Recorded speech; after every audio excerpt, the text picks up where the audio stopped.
How would you feel if I mentioned that presently, somewhere in a government hangar, there is an airplane that went faster than a rifle bullet? Not a missile, not a rocket. An actual airplane with a guy sitting inside it. I mean, genuinely, a human being strapped into a machine going Mach 6.7. That is 4,520 miles per hour. Let that number sit in your brain for a second, because I've been going down this rabbit hole for a while now, and I still can't fully wrap my head around it. Speed is one of those things where the numbers just stop making sense after a certain point. And when it comes to aircraft, the numbers get absolutely insane extremely fast. So today I want to walk through some of the fastest aircraft ever built. Because honestly, some of these things are so wild that I genuinely questioned whether they were real when I first read about them. Let's kick things off with something a bit more grounded before we completely lose our minds. Now, the fastest widely used military jet in actual service right now is probably the F-15 Eagle, and specifically the F-15EX Eagle II, which can hit Mach 2.5. That's around 1,875 miles per hour, which sounds insane, right? And it is insane. But here's the thing. Compared to some of the stuff we're going to talk about, Mach 2.5 is basically jogging pace. The F-15 is genuinely impressive, though. There are 897 of them in service as of 2026. It's still being modernized. And the fact that a design from the 1970s is still being upgraded and sold is actually kind of remarkable when you think about it. They just keep making it better, which I respect. Now, if we're talking about raw top speed and operational fighters, the Mi-25 Foxbat is the one you want to look at. Mach 3.2. Two Tamansky R15 turbojet engines, each pushing around 22,500 pounds of thrust. And I mean officially, as of 2026, the Mi-25 is only still active in Libya. Two of them. Which is kind of sad for a plane that was once the most feared interceptor on the planet. Back in the Cold War, this thing was causing genuine panic in Western intelligence circles because nobody could figure out how the Soviets built something so fast. Turns out a lot of it was stainless steel construction instead of titanium, which is cheaper but also heavier, which means it burns fuel like crazy. It's kind of like building a race car out of cast iron. Technically works. Not exactly ideal.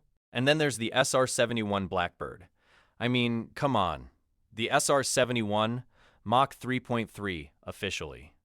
Though pilots have hinted for years that it could go faster if you really pushed it. This thing was a reconnaissance aircraft, not even a fighter. Its entire job was to fly so fast that nothing could catch it. And nothing ever did. Not a single SR-71 was ever shot down in combat.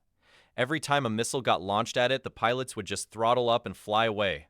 That's genuinely one of the coolest facts in aviation history, I think. It looks like something out of a science fiction movie. And it was flying in the 1960s. Which honestly makes me feel like we've kind of gone backwards in some ways. So here's where things start getting genuinely ridiculous. The North American X-15. This is a rocket-powered aircraft. Not a jet, a rocket. And it was drop-launched from underneath a B-52 bomber because it couldn't take off under its own power, which is already a pretty interesting design choice. Why? Well, because it was built in the 1950s specifically to figure out what happens to aircraft at hypersonic speeds. And by hypersonic, I mean Mach 5 and above, where the air stops behaving like air and starts trying to melt everything. The X-15 flew 199 flights between 1959 and 1968. Only 3 were ever built, and 12 different pilots flew them, including Neil Armstrong, who went on to walk on the moon, which honestly makes sense. If you've flown an X-15, the moon is probably not that intimidating. The record flight happened on October 3rd, 1967. William J. Knight pushed the X-15A2 to Mach 6.7. That's 4,520 miles per hour, at 102,100 feet altitude. And here's the thing that gets me. During the deceleration back down through Mach 5.5, an engine over-temperature warning went off. The fuel jettison system had been damaged by heat and wouldn't work. So Knight was coming in heavier than planned, at higher speed than planned, and he still landed it on Rogers Dry Lake. That flight lasted 8 minutes and 17 seconds. 8 minutes. And in those 8 minutes, this man set a record that has never been broken in over 50 years. Is that not insane to you? Because it's insane to me. The skin of the X-15 was made from Inconel X750, a nickel alloy that can handle temperatures above 650 degrees Celsius.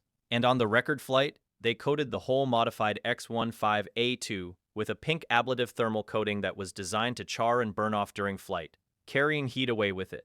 So the plane was literally sacrificing its own outer layer to survive, which is kind of a dramatic way to go fast, but apparently it worked.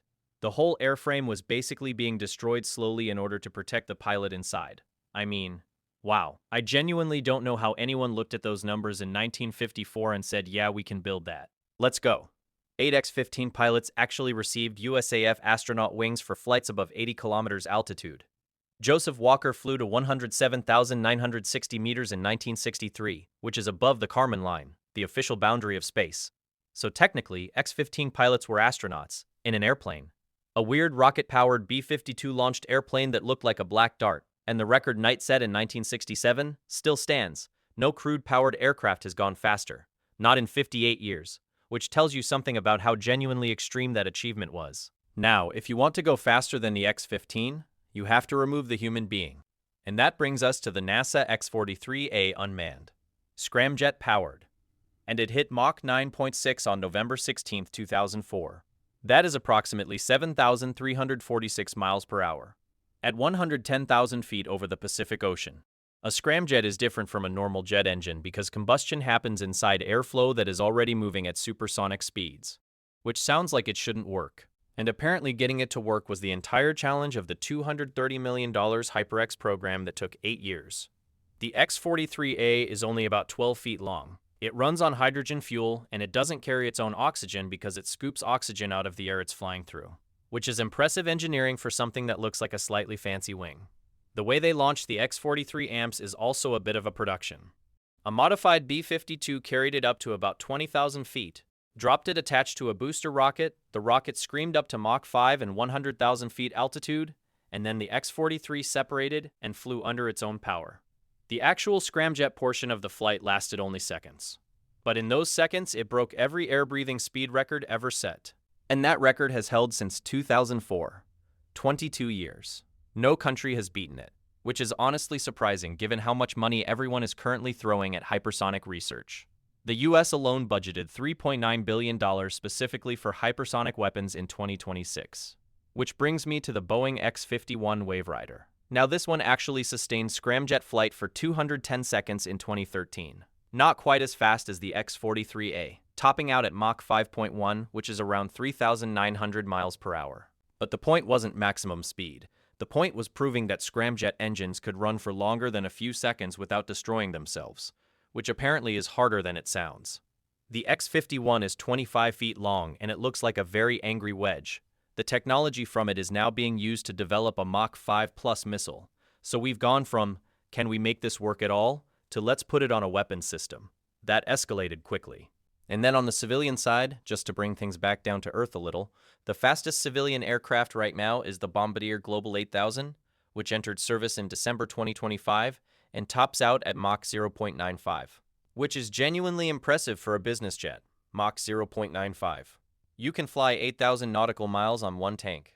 I mean, if you have the kind of money to book one of those, good for you, honestly. Concorde used to hold the civilian speed crown at Mach 2.04, London to New York in about 3 hours. But it's been retired since 2003, and nobody has replaced it yet. There are companies trying. Hermeus, Venus Aerospace, a few others all working on hybrid engines that can go from subsonic to hypersonic. Whether any of that actually reaches passengers in my lifetime, I genuinely have no idea. But the X-15 record from 1967 is still sitting there, waiting.